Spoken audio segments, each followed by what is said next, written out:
This is a production of Cornell University.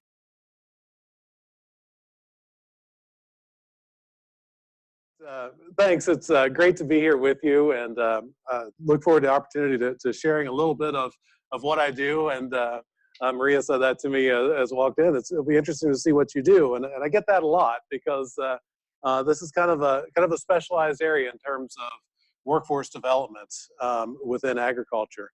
But this component, I wanted to get to share some of the trends that are happening in agriculture that are really making the workforce the #1 issue. If you go out in the industry, and I don't care what industry, whether it's dairy or fruit and vegetable, or you will, if you ask producers, they will indicate labor as the biggest challenge they face today, bar none. And so this really has the potential to be transformative, and it already is transforming our industry. So I think it's important, even those of us that are working in the lab more, working in more applied and basic research, I think you need to understand what is happening in terms of labor and the potential that does have to change the industries we work with.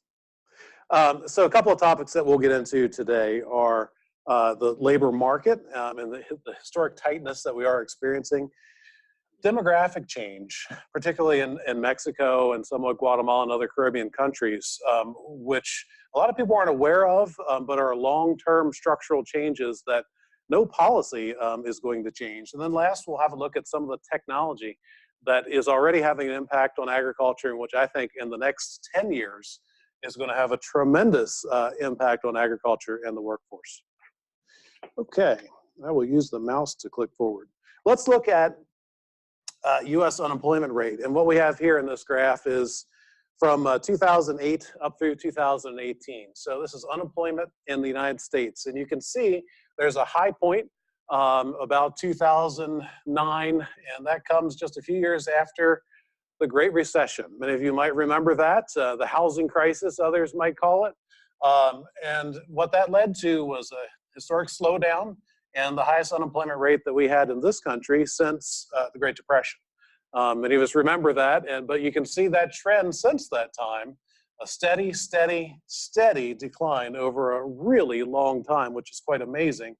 But there's even a couple of headlines I wanted to pull up and show you. This is from last year from the Wall Street Journal. Jobless rate falls to lowest in nearly 50 years as employers ramp up hiring.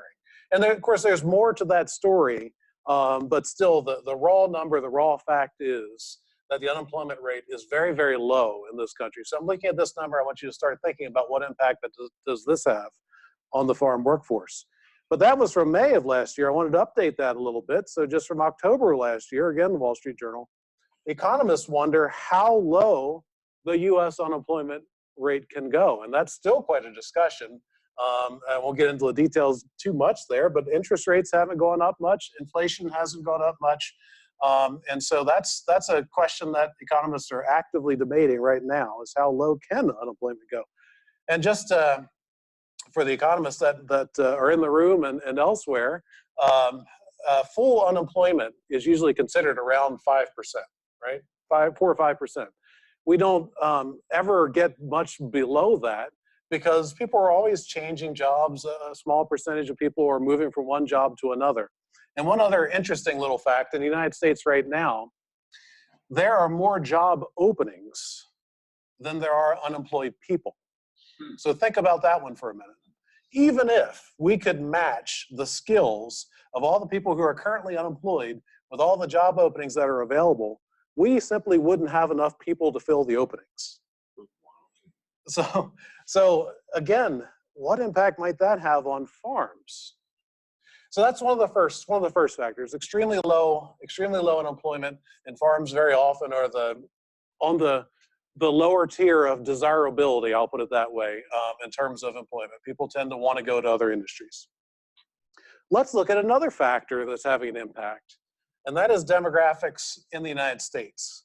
So this graph is of U.S. population loss in non-metro counties is what I'm looking at. We have metro counties on there as well. But you can see the dotted 0 line, which, so this is population loss. So anything above that would be growth. Anything below that would be actual loss of population. So metro counties would be the more urban counties around cities and the suburbs around that. Non-metro then would be the rural counties, where most of the farms are. So straight up population, you can see we had some slow growth, and the green line is the non-metro. Some slow growth back there in the 90s and 95, but now we've actually dropped below. So rural counties are now losing population. And this doesn't illustrate it quite as well as the next slide that I'm going to show you, which is a county by county breakdown. And what you're looking at on the left-hand side, that map, is, again, all the counties broken down. That is from the period from 2002 to 2008, so right up to the Great Recession that we talked about. And the colors that you're looking at, anything that is that light tan or the little bit darker brown, that's actually growth. The light tan is a slow growth, about less than 5%. The blue is loss. It is decline in population. And then the black and gray areas, that's the metro parts. That's where the cities are and the counties surrounding that. So what we're paying attention to is the blue, the counties that have lost population. You can look the 2002, 2008 period on the left. You can see where the blue is, but you can see still quite a lot of tan and even some darker brown in rural counties. The map on the right-hand side is 2010 to 2016, so the period we're in, up until now. Look at what happened with those blue counties. Rural America, rural counties are emptying out. Population is declining. There's fewer and fewer people total living in those counties. Now let's think about that for a moment. Who stays? Is it the young, energetic people looking for a job? No. It's the people that are more established, that maybe are closer to retirement. They tend to stay. The young, energetic people that are looking for jobs and to advance their careers, they're migrating to the urban centers and to those suburban counties. So we've got this dramatic shift of population literally declining. And if you can see closely enough there, you can look at New York in particular, where there was quite a bit of that light brown in that earlier period up until 2008. And then after 2010, it's blue everywhere. Those northern tier counties now are declining. And this long term has implications for where farms will get their labor force. And that also seems to apply to much of New England. Much of New England, for sure. And even look down, through the Midwest a bit, you can see that there used to be those light tan and even some brown counties in the Midwest, heavy agricultural areas, but now there's a lot of blue that prevails throughout the whole eastern half of the United States. It's grown everywhere, but especially the eastern half of the United States. Another important population group in agriculture in the last 20 years, actually more than that, but it's really been profound, especially in the Northeast in the last 20 years, were people who were immigrants from other countries, primarily Mexico, and in many cases were working in an unauthorized status. That's just the reality. If you worked with farms over that period of time, there were a lot of people where they might have had documentation, and in most cases the farms were looking at that documentation, but in many cases that documentation was not totally authentic, and many of the folks working there were unauthorized. There's been a big change, and some of that, as you might imagine, you hear the news stories about a border wall and increased enforcement at the border. That actually started all the way back in the George Bush administration up through the Obama administration, and then dramatically increased in the Trump administration, as you've seen in the news. Has this had an impact on immigration? Yes, it has. It has dramatically increased the costs for people to migrate across the border versus what it was 20 years or so ago. And if you talk with farms, there used to be people showing up in New York, and I'm talking about in the 90s and early 2000s, were showing up and looking for work. Farmers would go out and, if they needed someone, they could ask one of their existing employees, and quickly there'd be applicants showing up for work. That pipeline doesn't, in many cases, it's gone dry now. You can farmers will ask workers if there's an additional person available, and sometimes the workers will simply come back and say, there's no one available. And that's how dramatically our population has changed. The Pew Research Center, which is one of our best data sources for the information about the unauthorized workforce, put out this report a few years ago, and this is the change in population of the unauthorized population in the United States from 2007 to 2016. You can see California going down by over 500,000 people, and you can see New York right behind it at 300,000. So huge decreases, and you can see this on the farms. It's changed the structure of the workforce, changed how farms find people and hire people. I get the question a lot, so how does Pew come up with that number? And I've provided you with the link to go to it and watch the video that they share, but in a very brief nutshell, they take census data from both the US and Mexico to get the overall population of immigrants in the country. And they have very good data then on permanent residents and refugees who are in the country. So if you take the overall number of immigrants minus the lawful immigrants, that's how you can come up with the number of unauthorized. Now that's very simplistic the way I put it. They have statisticians and demographers that make a lot of adjustments and corrections. It goes way beyond me to understand how they do that, but at that website they explain it in a lot of detail. But the fact is we have far fewer unauthorized workers in the country at this point. Which leads us to why. We already talked about the border wall a little bit, and so that's part of the situation. But there's some other more fundamental changes taking place that have to do with demographics. This next chart is of Mexico. So it's the fertility rate in Mexico, starting out back in 1960 and rolling up through the early 2010s, up close to the present time.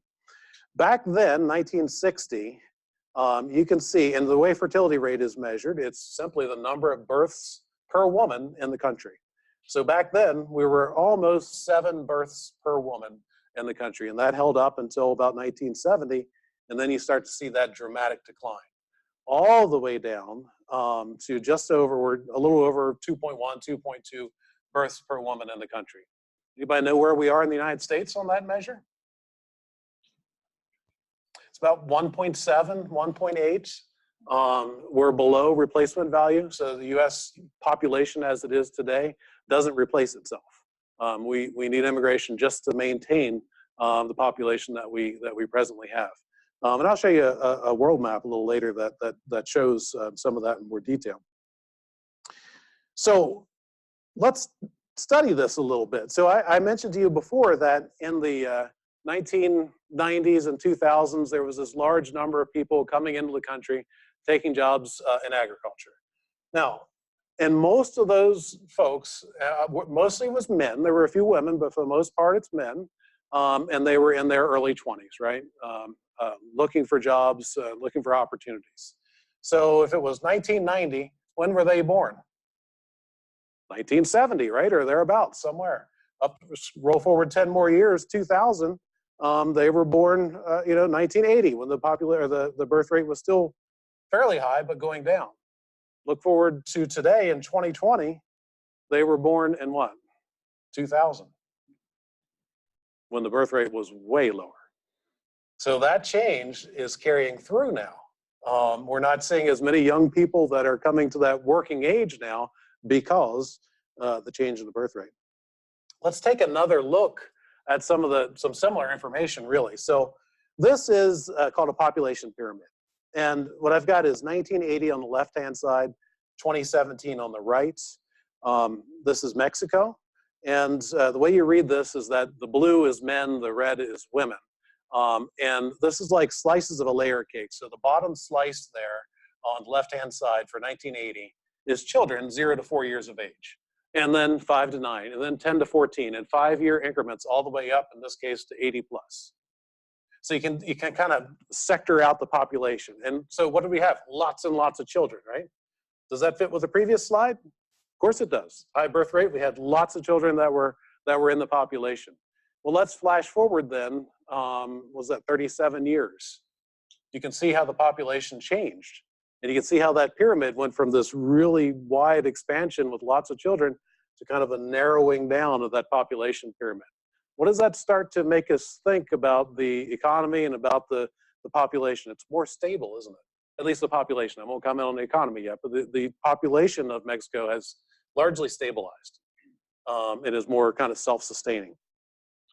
Well, let's look at the economics of that. So this is gross domestic product per capita. This is all in current US dollars for Mexico. So we've got Mexico that has stabilized in population, and this goes from 1960 up to about 2017, I believe. And you can see that Mexico has grown from less than $1,000 per capita GDP up to almost 11,000 at one point. It's down a little bit here in the last couple of years, but it's heading back up now. That's pretty dramatic growth over that period of time, isn't it? You see, it was kind of a slow growth to begin and then kind of a dramatic growth. I won't comment any further than to say that NAFTA was right there in 1994. That's when it went into place. And so there's a lot of hypotheses about the impact that NAFTA had on population flows, and also what is apparently a part of its impact on GDP in Mexico. But you can draw some of those conclusions for yourself. Mexico is still referred to as a developing country. So the World Bank identifies which countries are developed and which are developing countries. So the United States and Europe are the classic developed countries. Developing countries tend to be countries that are poorer, have less of a developed economy, and don't have as many jobs and that sort of thing. But Mexico is right at the top as one of the most developed of the developing countries. So it's almost ready to move out of that developing classification into a developed country because it's the highest developed in the developing world. So things are changing. So let's think for a moment about the drive then to find jobs. So 20 years ago, Mexico wasn't as developed. Population wasn't stabilized, and the income, GDP per capita, wasn't as high. And so there was a lot of push to come out of Mexico and come to the United States and find a job opportunity. There's less of that.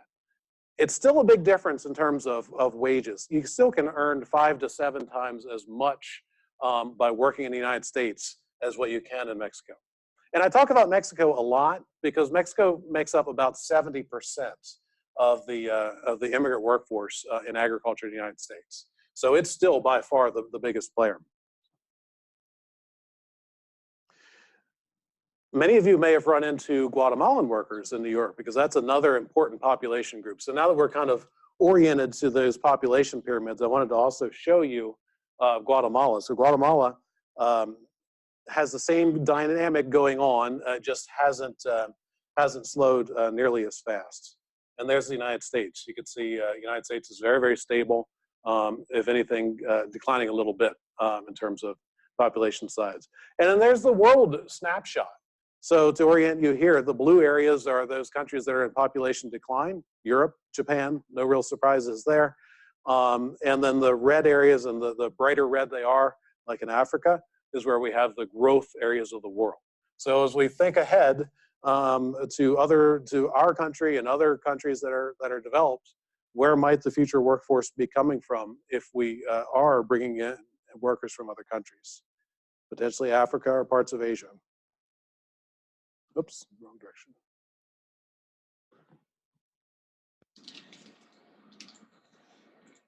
Okay, I'm going to be brief. So as I mentioned, we do bring people in. We do bring workers in from other parts of the world. In the United States, that's called the H-2A program. So this is the fully legal federal program to bring in temporary guest worker workers. You have to be an employer working in the U.S. in agriculture, have to have at least full-time work, 35 hours a week, and it has to be temporary or seasonal, 10 months or less typically. It is rather expensive. All transportation costs, housing must be paid by the employer. And for this year, the new wage rate, minimum wage for is called the AWARE, and it's going to be $14.29 an hour. So it's relatively high compared to other farm labor. And it's got some pretty high barriers. One of the challenges with H-2A, larger farms, the ones that have been in it for quite a while, that ones that have more administrative overhead and can deal with the paperwork aspect of it, are better able to manage H-2A. Smaller farms that, you don't have as much office staff to manage the administrative part of it, it's much harder to be involved in the H2A process. And I just want to be brief with a couple of these things. This is just kind of an overview, but the federal government's always very helpful, and they give us some visual aids. So just to simplify things for you, I wanted to share the visual aid that farms have to go through in order to get a worker. And once you've done all this, you're about halfway there, because you've just gotten through the Department of Labor part. Now you have to go to the immigration part of it. So all that notwithstanding, in the last 10 years, this is 2000 to 2018, this is growth of the H2A program in New York. And this is the number of positions that were certified, approved to work in New York. We were a little over 4,000 back in 2008, kind of stable there for a while, but in recent years, there's been pretty dramatic growth. Again, as those other populations that we used to draw from are disappearing, there's increased reliance on H2A. And farmers will say, H2A is expensive, it's difficult, but at least it's reliable. I can get people. And some of the other sources of labor, I just can't get people anymore. This is overall United States. Just a little bit different look at it. This is 97 to 2017. The blue line is the number of visas granted. The gray line is positions certified. I won't get into that, but the blue line is more exactly the number of people that come in. It's a little technical what the difference is there, so I won't spend time on it. But the story here is dramatic growth overall, not just New York. Even faster, really, in some other parts of the country. You may have heard some news about, at the federal level, there is a proposed revision to H2A and more. It's called the Farm Workforce Modernization Act. Those of us that work in this field for the last 20 years, we've come really close to legislation in the past, and it always got shut down one way or another. There's been no change to federal immigration law since 1986. That's an awfully long time for a program like this. So this program is intended to change things for agriculture. It would create a pathway to permanent resident status for people who have been working in agriculture already. It would have H2A reforms that would simplify that process, and also would create an opportunity for year-round employers like dairy and some other year-round employers to have people here on 3-year visas, so 3 years at a time. The trade-off would be mandatory E-Verify, but I won't get into that in detail. A little bit more, a closer picture of what H2A looks like in New York. So we've had a tradition for a long time in New York of Jamaican workers in especially the apple industry and certainly the onion industry. In fact, last year, one of the workers in the apple industry celebrated 50 years of coming back on H2A contracts to work in the United States, which I thought was just amazing. Mexico is also another very large contributor, more in the fruit and vegetable, and a lot in the grape industry as well. So I wanted to share Jamaica real quickly. You can see the same idea, Jamaica in 1980 and Jamaica in 2017. That pyramid's starting to pinch in at the bottom, so we don't have an expanding workforce in Jamaica, even though those folks have been coming from Jamaica, very loyal workforce coming back year after year after year. They're not being replaced very quickly by younger workers. So that brings us, after looking at some of that data, to the challenge for agriculture. Labor is increasingly scarce, but farmers need good employees in order to operate successful businesses. And I like to share this with farms, that even with U.S. immigration policy reform, which we might in fact get this year, who knows, labor will remain scarce. Even if we get that reform in place, it's still going to be hard to find people going forward. So my message always with farmers is that you've got to be on top of your game in terms of recruiting and keeping good people. So let's look at some of the drivers of change. And here we're going to try to use some of the technology, and cross your fingers that it works out okay. But a lot of you would be familiar with an apple orchard there. This is a trellis system. And I know that there are production reasons for having the trellis system, better light access and so forth. But the labor situation is a major reason that we've moved more to trellises. And hopefully everyone can see that. And hopefully it will play. This is an extension produced video.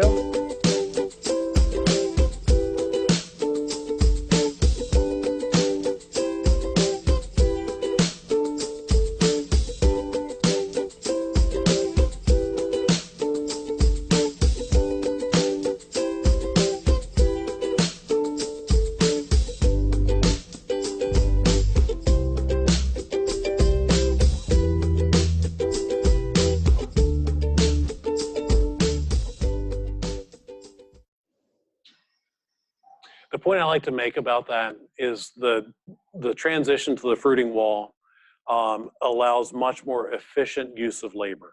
So some of those platforms that people use, they have workers at different levels. So as you go along the trellis, you can harvest really quickly and not have to go back and forth, not have to use ladders and all those sort of things. So that's part of it. But the other part that many people aren't familiar with, I want to share in this video.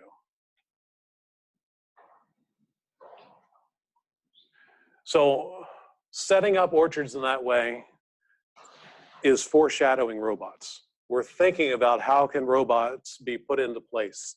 And in Europe, they've been working on it very quickly. Washington State is working on it very quickly too. There's strong potential to reduce labor needs, but the capital investment, of course, is very high. But as we continue to have the labor shortages, I think we're going to see this technology continue to advance. This is a commercial robot, commercial operating Dyson.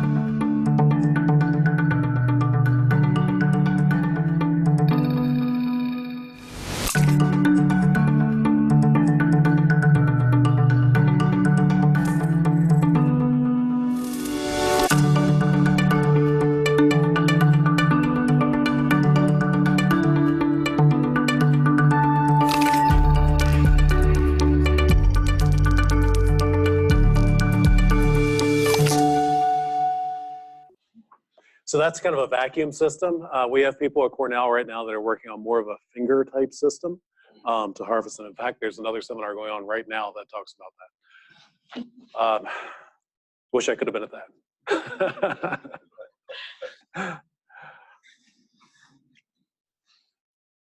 that. So another look at some of the robots that are out there in operation.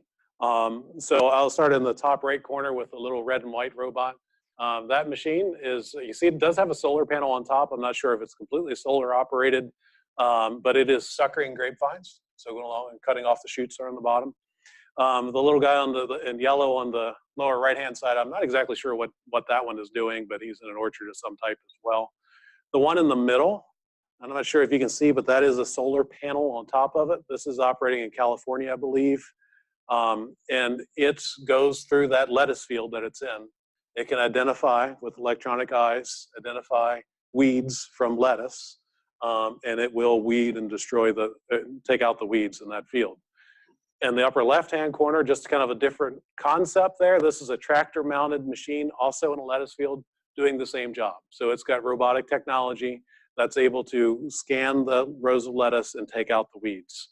And then the lower left-hand, and I wanted to give you the idea that there's two trains of thought going on in the robotics. One is smaller scale, where we might deploy a lot of small robots to do the work that humans used to do. There's also larger scale, so that tractor on the left. But then you see the combine harvesting corn in the grain cart next to it that it's dumping the corn into. There's only one operator there. There's an operator in the combine. The tractor is entirely empty. There's no operator in that. It is able to go over to the field where there's a truck waiting and unload into that truck without any operator in it. So we just took a two-person job and made it a one-person job. So lots of changes happening in all different ways of taking place. For those of you familiar with the dairy industry, robotics have existed for like 30-some years, primarily in Europe, where they've had a labor shortage before we did. That last slide, if you look at that's the scan of a freestall type barn. That little red shed is actually where the robot is. It's inside that shed. The cows go there on their own voluntarily to be milked when they choose to. And so this is a picture of the milker itself. It's not just a milking process. This is a feeding unit that is mixing feed itself to feed the cows.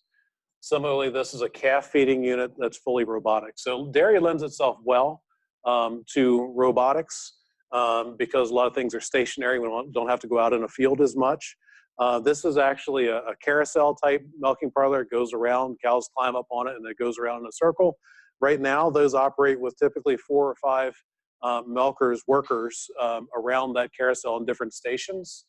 Slowly they're being replaced. Not too far from here, there's one with a robotic arm that's replaced some of the workers there. Eventually, this will be fully automated. There will only be robots operating in that large carousel, and it'll eliminate the need for people in the milking parlor.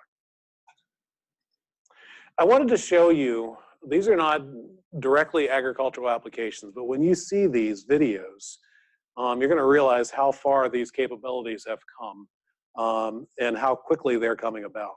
So robots are maybe a little more mobile than what you thought.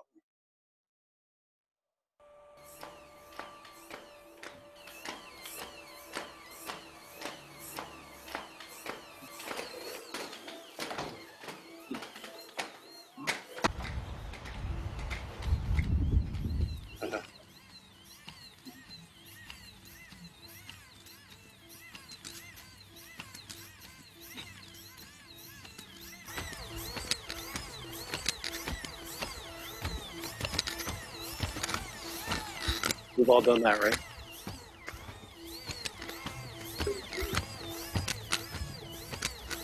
No, this is fully navigating itself.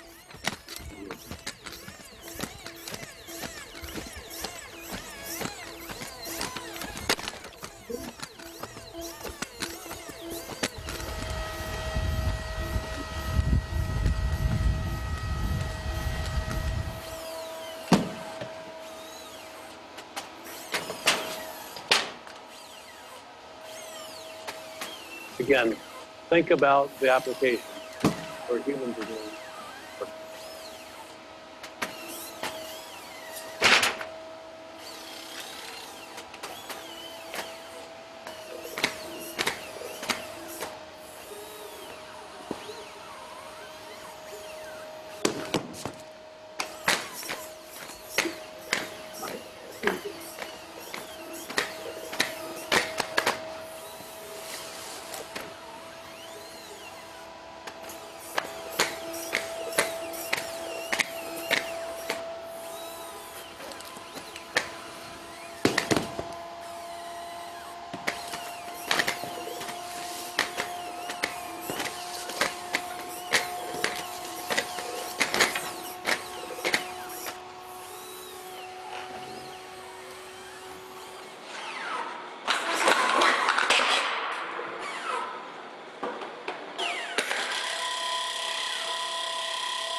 I love to see how people react to that video because, you know, there's sympathy, there's emotion when the robot, but remember, that's not a person. That's just a bucket of bolts, right? It looks like a person, but it's not. And so what does that mean? I don't know what that means. But it's just interesting to see. Audience always react that way. Here's another one looking at some dexterity issues.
Okay, so as I mentioned, Wageningen in the Netherlands has been a real leader here, and I just wanted to quote one of the people on the robotics projects over there. In the ag and food industries, the use of robots is very promising.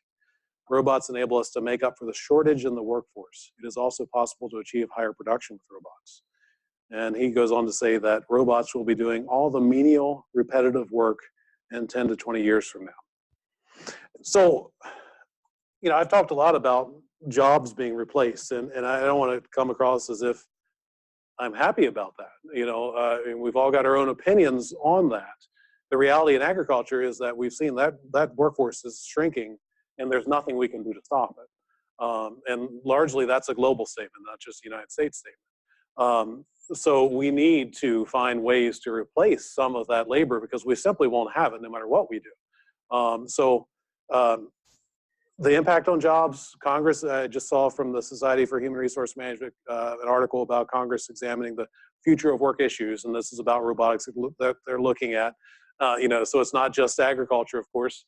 Oops, that's fine. Yep. So you can see in the lower middle picture there, if you've been to McDonald's lately, you might have ordered from one of these kiosks, and that's directly to replace the cashiers, the wait staff. And the other thing, it was in the news here in December. This is a truck, 20 tons of butter that made a fully automated cross-country trip from California to Philadelphia in December. Now, there was an operator in there, but the operator didn't do anything. He just watched as that truck drove itself across country. So the trucking industry has a huge deficit of employees right now. They really are struggling to get truckers. So they're really pushing hard on long haul trucks to replace humans. So yeah, what impact is that going to have on jobs in the future? That's something we all need to figure out. You know, I'm trying to think this thing through from the standpoint of agriculture and the fact that we do have declining number of people. My outlook on jobs in agriculture, the future workforce in agriculture, is that yes, a lot of that heavy manual and repetitive labor will be largely automated. And people have different opinions on that. You know, a lot of that frontline farm labor can be very hard, hot, out in the weather, and that sort of thing. Some people will say, good, we don't want humans doing that type of work anymore. It's better to automate that. Other people will say, I don't know, not so fast. You know, that's kind of a stepping stone frontline job for a lot of people to really advance themselves. So that's, you know, a lot of opinions on that. I think people will maintain and operate machines, make decisions on information, handle those specialized tasks. There's a lot of things that I think will be a long time before they can be automated. And I think the remaining jobs in agriculture will be these high skill, high wage jobs that will remain, taking care of that technology and making management decisions. I think our challenge in agriculture is going to be that we need to recruit people from all walks of life. So for all intents and purposes, the farm kids pipeline, that's already gone. There just aren't farm kids like there were in previous generations. They're very few in number and nowhere near able to fill all the jobs that there will be in agriculture. In the future, we need to be recruiting people from urban areas, from suburban areas, from all walks of life. We need to be finding people that are interested in working with food. We need to be recruiting as a food industry, not just farms, but as a whole food industry. And we need to be finding people that like plants, that like animals, that don't want to be stuck in a cubicle. That's a kind of a paradigm shift in how we are attracting people into our industry. I think we need to build pathways for those folks as well. So build awareness of careers in the broader food industry. You know, much of the current population doesn't take agriculture seriously or think at all about agriculture as a viable career path. I suspect that many of you are, you know, kind of maybe didn't come from farms, but have discovered agriculture, have discovered plants, have discovered, you know, animals, and are interested and want to pursue a career there. And that's what we need to grow and expand. This interest in where food comes from. In some ways it's threatening to agriculture, but in other ways we need to turn that around and make it a positive in order to attract people and bring people in. I think we need to foster associate degree and technical programs and that sort of thing. And one of the things I work on a lot is professionalizing the workforce. Agriculture work used to be very informal. We need to be more formal about that. Regulations are in part driving that. But if we want employers, farm employers, to be attractive, people need to understand what it's like to work there, what the expectations are, and be very clear and good feedback. What's my career path and all those sort of things. And so that's one of the things that we work on a lot with farm employers. So I'm going to wrap it up at that point. I've thrown a lot of information at you, but I hope you might have a few questions. Great. want to thank Rich for a really fascinating, eye-opening seminar and open it for questions.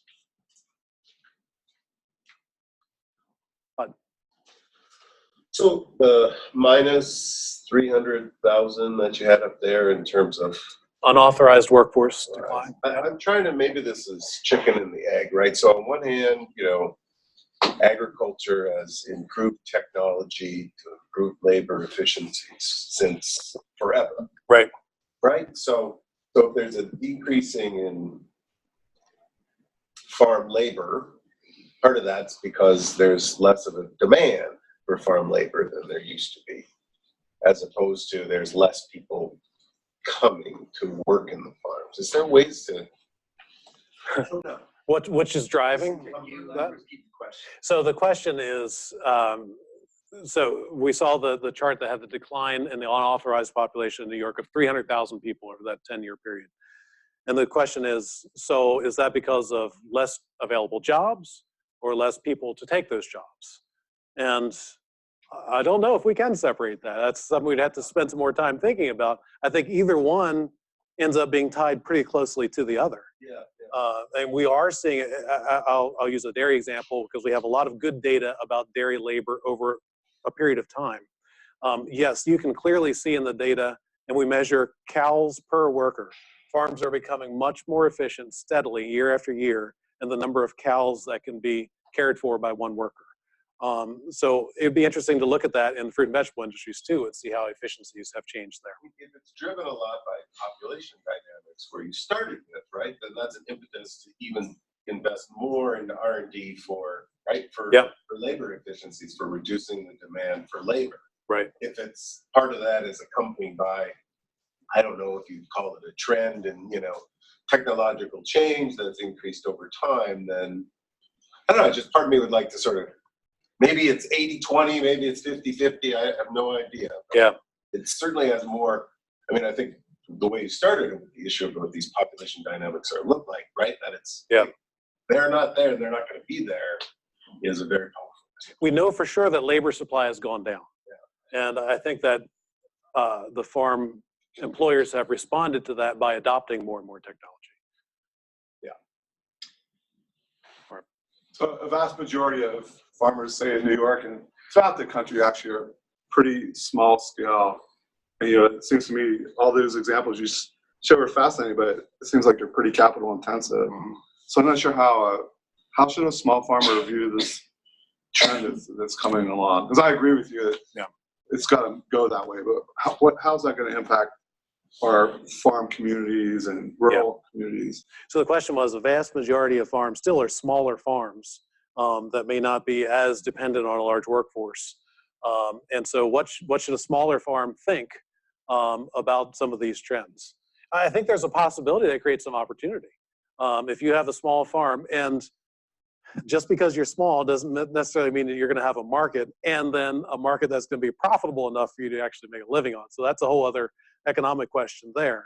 But if you're able to do that, and if you're able to capitalize on the fact that you are small and that you're able to rely on family labor, and you can even turn that into a marketing piece for you, then I think that potentially opens up some opportunities. Challenge, and this is something that I'm hearing more and more with some of the small farms, especially as there's been this great increase in interest in agriculture in more urban areas or closer to the city.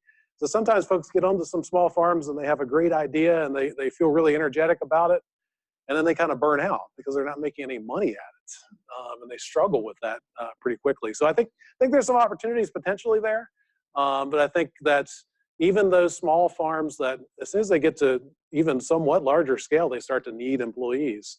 So they'll start experiencing that very quickly. Jenny. I have a question about this other area that's being revolutionized. Your robotics are very memorable, and I can see how they're affecting the agricultural workforce. But right now, there's a big revolution in synthetic biology. So meat replacements, protein replacements. Can you comment about how I'm assuming that you're keeping up with the news items on all of these startups and a lot of money going into basically replacement of animals. How could that affect? Wow, that's an interesting. Reduction in animal product demand. Yeah, so the question was synthetic biologicals to create, meat-free burgers and things like that. Yeah, I don't claim to keep up on that real closely, but just a quick thought on that from a workforce standpoint is that that's a more industrial type of manufacturing, which would be able to be highly mechanized versus farms, which is much more pastoral.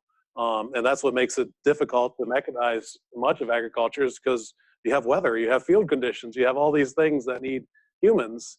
With products that are more manufactured like that, you can roboticize that. You can have more of a, so that might be a potential advantage for those natural food replacements, is that they would be highly mechanized. That's my just initial thoughts on that.